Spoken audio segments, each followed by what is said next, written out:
بسم اللہ الرحمن الرحیم وعن حذیفۃ قال قال رسول اللہ صلی اللہ علیہ وسلم ان رجلا کان فی من قبلکم آتاہ الملک لیقبض روحہ۔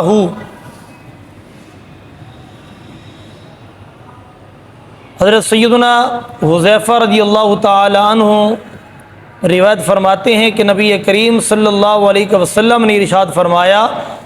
کہ تم سے پہلے ایک شخص تھا، جب اللہ کا فرشتہ اس کی روح قبض کرنے کے لیے آیا تو فرشتہ نے آ کر کہا فقیل لہ هل علمت من خیر، کہ اے انسان کیا تجھے اپنی کوئی نیکی بھلائی یاد ہے؟ کیا تو جانتا ہے کہ تو نے فلاں خیر کوئی اچھائی بھلائی نیکی کی ہے؟ تو اس آدمی نے فرشتے کی یہ بات سننے کے بعد کہا قال ما اعلم، اس نے کہا مجھے کچھ بھی یاد نہیں، یعنی میں نہیں جانتا کہ میں نے کوئی نیکی بھی کی ہے یا نہیں، میری کون سی نیکی ہے اور کون سی نیکی نہیں، مجھے کچھ بھی یاد نہیں۔ تو فرشتے کی جانب سے پھر کہا گیا قیل لہ انظر، اسے کہا گیا تیرا غور تو کر، یاد تو کر، شاید کہ تجھے وہ نیکی یاد آ جائے۔ تو میرے آقا کریم فرماتے ہیں قال ما اعلم شيئا غیر انی کنت ابایع الناس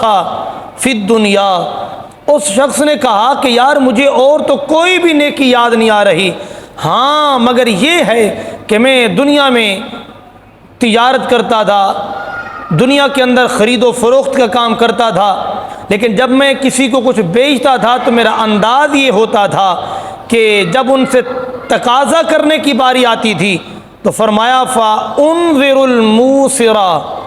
جو مالدار ہوتا تھا میں اس سے بھی مال کا تقاضا کرنے میں اسے کچھ مہلت دیتا تھا، اسے وقت دیتا تھا، جب آسانی ہو تو دے دینا، اور اگر کوئی تنگ دست کوئی غریب مجھ سے لے جائے تو اس نے کہا میرا یہ انداز تھا وَأَتَجَاوَزُ عَنِ الْمُعْسِرِ، اگر کوئی تنگ دست اور غریب لے لیتا تھا تو میں پھر تقاضا کرنے میں اسے مہلت نہیں بلکہ اسے معاف کر دیتا تھا۔ تو آقا کریم صلی اللہ علیہ وسلم نے فرمایا یہ اس کا عمل تھا فَأَدْخَلَهُ اللَّهُ الْجَنَّةَ مُتَّفَقٌ عَلَيْهِ، نبی پاک نے فرمایا بس اسی عمل کی وجہ سے اللہ رب العالمین جل جلالہ نے اس بندے کو جنت کا داخلہ عطا فرما دیا۔ مسلم کی روایت کے اندر یہ الفاظ تو بخاری مسلم دونوں کے اندر موجود ہیں، لیکن فرمایا وفی روایت لمسلم، مسلم کے اندر ایک روایت ہے فقال اللہ انا احق بذا منکا تجاوز عن عبدی، اللہ رب العالمین نے فرمایا کہ میرا بندہ ہو کر میرے بندوں پر اتنا مہربان ہے تو میں رب زیادہ اس کا حق رکھتا ہوں کہ اپنے بندے کی بخشش کر دوں اور